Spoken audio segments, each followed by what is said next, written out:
Assalamualaikum warahmatullahi wabarakatuh. Oke, kawan pajak, selamat datang di Paham Pajak. Pada video kali ini akan dijelaskan bagaimana melakukan persiapan Cortex, CITAS atau SIAP, dan bagaimana memahami gambaran terkait Cortex, CITAS atau SIAP. Apa saja persiapan yang perlu dilakukan sebelum launching Cortex, CITAS atau SIAP yang rencananya 1 Juli 2024? Ada 4 persiapan yang kawan pajak perlu lakukan agar wajib pajak tidak bingung atau kesulitan pada saat Cortex nantinya diluncurkan. 4 persiapan tersebut yaitu yang pertama, menyimpan email di DJP Online, cek kembali email di DJP Online, dan pastikan emailnya aktif atau bisa diakses. Nantinya email tersebut yang di DJP Online akan digunakan untuk link reset password. Jadi password yang digunakan oleh wajib pajak tidak password DJP Online, melainkan password untuk masuk ke Cortex, yaitu kita lakukan reset ulang. Nah, untuk reset ulang ini perlu verifikasi email dan link reset passwordnya akan dikirim via email. Jadi pastikan email yang di DJP Online itu disimpan dan pastikan emailnya aktif atau dapat diakses. Yang kedua yaitu lakukan validasi NIK untuk wajib pajak orang pribadi. Yang ketiga, pelajari perubahan dalam Cortex. Apa saja gambaran dalam Cortex nanti akan dijelaskan. Yang terakhir, ikuti pelajari teknis terkait Cortex, baik teknis faktur pajak, SPT masa maupun SPT tahunan. Pelajari teknisnya sehingga wajib pajak tidak bingung apa saja langkah-langkah di dalam Cortex, terutama langkah pembuatan faktur pajak, langkah pelaporan SPT masa maupun SPT tahunan. Nah, untuk teknisnya akan dijelaskan pada tahapan berikutnya atau sosialisasi berikutnya yang diperkirakan itu 1 bulan sebelum Cortex diluncurkan atau pada bulan Juni 2024. Oke, kita lanjut penjelasan berikutnya yaitu gambaran Cortex, CITAS atau SIAP ini dapat digambarkan 5 hal. Cortex itu kita melakukan migrasi, perpindahan aplikasi dari DJP Online menjadi Cortex. Cortex itu kita melakukan DJP melakukan integrasi. Integrasi di sini adalah penyatuan atau penggabungan aplikasi atau penggabungan data. Jadi di dalam Cortex ini DJP melakukan integrasi aplikasi dan integrasi data. Nah, Cortex itu sifatnya dapat diandalkan karena layanannya diperluas menjadi layanan 3C yang bersifat offline dan online. Nah, gambaran yang keempat, Cortex itu mengalami perubahan proses bisnis, beberapa proses bisnis. Dan di dalamnya yang terakhir, Cortex itu ada fitur baru yang dapat dimanfaatkan oleh wajib pajak. Oke, kita bahas gambaran Cortex yang pertama, yaitu migrasi ke sistem yang baru. Sistem yang lama, DJP Online, yang saat ini wajib pajak gunakan itu akan bermigrasi menjadi portal CITAS dengan alamat tpportal.pajak.go.id. Jadi pada saat Cortex nanti diluncurkan 1 Juli 2024, wajib pajak tidak lagi login dengan alamat DJP Online, melainkan login dengan alamat tpportal.pajak.go.id. Nah, untuk username sama password, wajib pajak tidak login dengan password yang sama dengan DJP Online. Untuk username menggunakan nick atau NPWP. Untuk passwordnya, lakukan reset password untuk wajib pajak lama. Reset password ini linknya akan dikirimkan melalui email. Jadi pastikan email wajib pajak yang terdaftar di DJP Online dapat diakses. Jadi link reset password akan dikirimkan ke email sebagaimana email yang terdaftar di DJP Online. Nah, untuk wajib pajak yang baru, nanti password yang didaftarkan ini lakukan new registration. Nah, pada saat lakukan new registration, maka wajib pajak yang baru akan menginput password yang baru. Oke, lanjut. Gambaran Cortex berikutnya yaitu Cortex sifatnya terintegrasi, mengintegrasikan beberapa aplikasi menjadi satu aplikasi melalui portal Citas. Jadi aplikasi pelaporan SPT tahunan, SPT masa 21, unifikasi, dan PPN.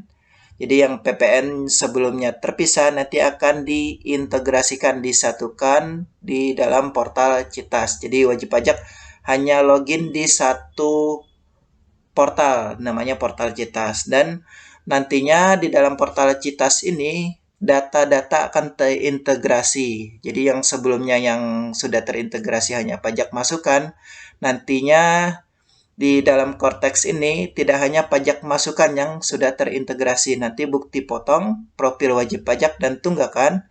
Ini wajib pajak dapat melihat datanya, jadi akan terintegrasi di dalam portal Citas. Oke, nah sifat atau gambaran yang ketiga terkait Cortex yaitu andal. Andal di sini ada peningkatan layanan menjadi layanan 3C, yaitu 3C di sini klik, call, dan counter. Jadi wajib pajak layanan beberapa layanan pendaftaran, layanan perubahan, layanan pendaftaran NPWP, pendaftaran PKP, dan layanan lainnya yang yang kebanyakan layanannya melalui counter, nanti diperluas layanannya dapat call melalui call center, dapat secara online melalui klik website, melalui portal wajib pajak atau portal Citas. Jadi layanan di dalam Cortex ini layanannya diperluas. Jadi beberapa layanan yang sebelumnya hanya bersifat offline, nantinya layanannya ada offline. Dan untuk counter perlu diperhatikan, counter ini nanti ke depan layanannya juga diperluas, sifatnya borderless. Borderless di sini tidak hanya di KPP terdaftar, jadi layanan bisa dilakukan di KPP mana saja, di KPP terdekat. Jadi gambaran Cortex ke depan, wajib pajak akan dipermudah dengan perluasan layanan klik dan call dan perluasan layanan counter di KPP mana saja. Gambaran umum yang ketiga yaitu gambaran umum berikutnya terkait Cortex yaitu perubahan proses bisnis Citas. Registrasi, pendaftaran, proses bisnis pembayaran, yaitu pembuatan billing itu mengalami perubahan, proses bisnis pengelolaan SPT, cara pelaporan SPT masa, cara pelaporan SPT tahunan itu mengalami perubahan. Nah, terus layanan perpajakan dan edukasi, ini wajib pajak bisa memanfaatkan layanan permintaan materi perpajakan dan permintaan edukasi secara offline atau melalui call center. Dan nantinya ada proses bisnis yang baru yaitu TAM, Tax Akun Manajemen, di mana wajib pajak dapat memanfaatkan fitur baru. Dan proses bisnis yang terakhir yaitu penagihan dan penegakan hukum. Nah, terkait penagihan dan penegakan hukum, itu terkait surat menyurat. Jadi surat menyurat di sini atau korespondensinya dilakukan secara elektronik. Dan di penyampaiannya pun secara online atau melalui portal Citas. Jadi wajib pajak akan dipermudah dalam menerima produk hukum penagihan maupun produk hukum penegakan hukum. Jadi wajib pajak yang ingin mengecek produk hukum bisa mengecek di portal Citas seperti tunggakan atau surat teguran nantinya akan dikirim ke portal Citas atau ke email wajib pajak. Nah, gambaran umum berikutnya yang terakhir terkait Cortex, yaitu Cortex itu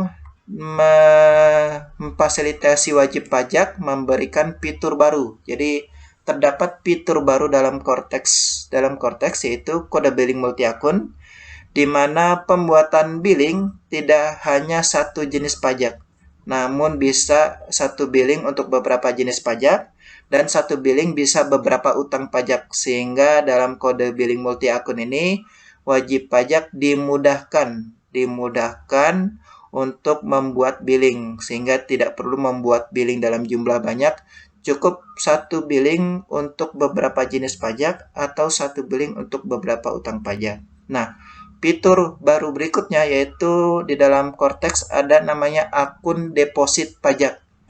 Akun deposit pajak, wajib pajak dapat gunakan atau dapat manfaatkan agar terhindar dari sanksi keterlambatan pembayaran. Bagaimana cara memanfaatkan akun deposit ini nanti akan dijelaskan pada saat sosialisasi teknisnya. Nah, fitur baru berikutnya yaitu dashboard kode billing aktif. Ya, di sini dengan kata lain, wajib pajak dapat melihat kode billing yang masih aktif, yang statusnya masih aktif, yang mana, dan statusnya yang sudah daluarsa yang mana. Dan fitur baru berikutnya, ikhtisar profil wajib pajak. Di dalam fitur ikhtisar profil wajib pajak dapat melihat data wajib pajak secara komprehensif, baik data NPWP, alamat, email, nomor telepon, data tunggakan, data pembayaran, dan data lainnya itu tersimpan lengkap secara komprehensif di menu ikhtisar profil. Dan ada fitur baru yaitu buku besar wajib pajak. Di sini menggambarkan catatan debit dan kredit, yaitu catatan pembayaran atau catatan pemasukan dari lebih bayar, baik untuk pembayaran tunggakan atau dari deposit, atau ada catatan riwayat pengembalian lebih bayar. Ini bisa dilihat di buku besar. Oke, itu terkait gambaran umum Cortex. Jadi wajib pajak silakan diingat dengan betul apa saja yang perlu disiapkan, yaitu email disimpan, pastikan nick-nya valid untuk wajib pajak orang pribadi, dan gambaran umum Cortex-nya ini wajib pajak pahami agar nantinya wajib pajak tidak bingung pada saat Cortex diluncurkan. Oke, demikian pada video kali ini. Semoga bermanfaat. Jangan lupa subscribe. Assalamualaikum warahmatullahi wabarakatuh.